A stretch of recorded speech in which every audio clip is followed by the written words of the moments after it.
नमस्ते इंजीनियर्स। आपने 28 डेज बाद क्यूब टेस्ट किया और मान लीजिए आपका M25 ग्रेड का क्यूब आ गया 27 न्यूटन पर mm स्क्वायर। अब सवाल ये है, क्या ये क्यूब पास हुआ या फेल? 90% नए इंजीनियर यही गलती करते हैं कि वो सिर्फ FCK जैसे M25 के लिए 25 देखकर फैसला कर लेते हैं। लेकिन रुकिए, IS कोड IS 456 का क्लाज 16 कहता है कि कंक्रीट पास है या फेल। यह जानने के लिए आपको सिर्फ एक क्यूब नहीं बल्कि 4 क्यूब्स के ग्रुप और स्टैंडर्ड डेविएशन यानी मानक विचलन का एक जटिल गणितीय समीकरण हल करना पड़ता है। आज हम साइट की भाषा में समझेंगे कि यह FCK+4 या FCK+3 का मतलब क्या है और आप कैसे 100% श्योर हो सकते हैं कि आपका काम अप्रूव हो जाएगा।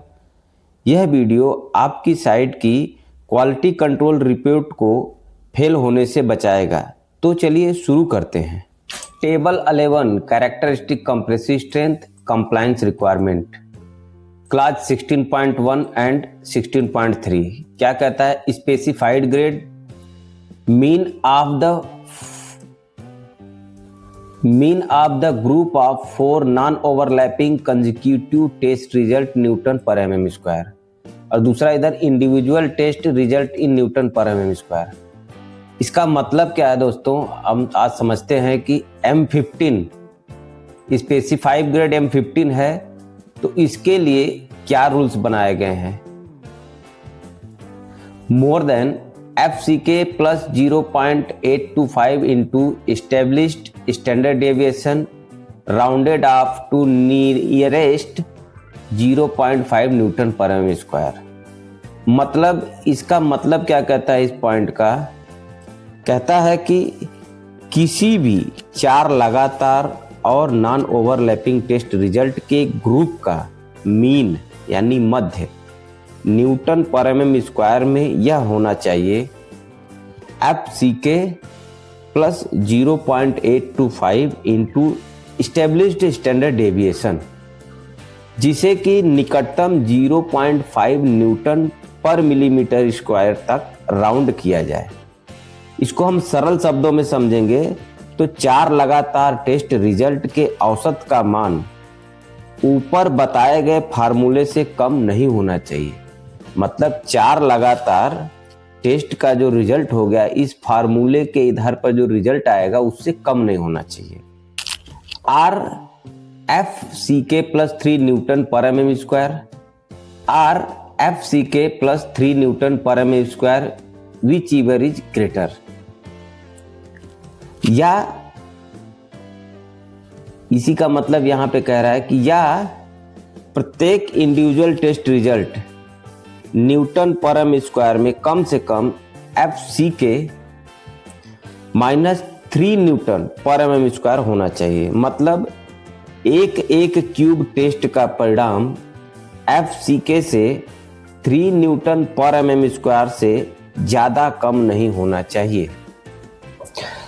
M20 और एबव, M20 ग्रेड या उससे अधिक अगर है कोई कंक्रीट ग्रेड तो उसके लिए देता है कि greater than FCK plus 0.825 into established standard deviation rounded off to nearest 0.5 Newton पर mm स्क्वायर, और FCK plus 4 Newton whichever is greater।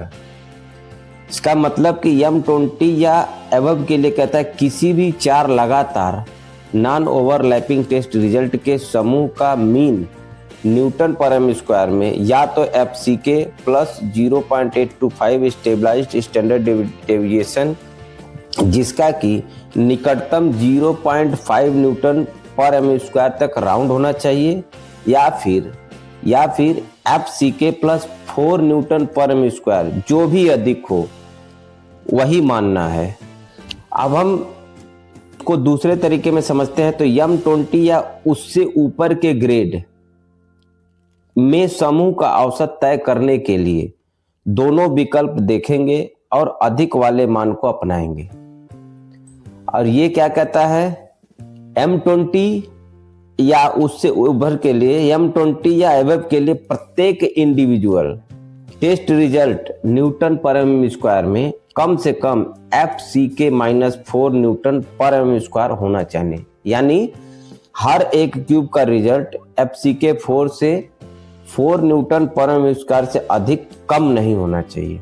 अब नोट क्या कहता है, in the absence of established value of standard deviation the value given in table 8 may be assumed and attempt should be made to obtain result of 30 sample as early as or possible to establish the value standard deviation। मतलब यदि standard deviation का स्थापित मान उपलब्ध नहीं है तो table 8 में दिए गए मानों को मान लिया जाएगा।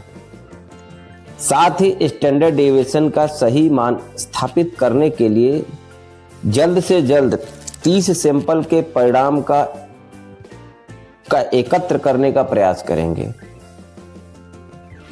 जहां तक संभव हो पहले 30 नमूने लेकर स्टैंडर्ड डेविएशन निकालें। अगर तुरंत नहीं मिल रहा है तो अस्थायी तौर पर टेबल 8 के मान का उपयोग कर सकते हैं।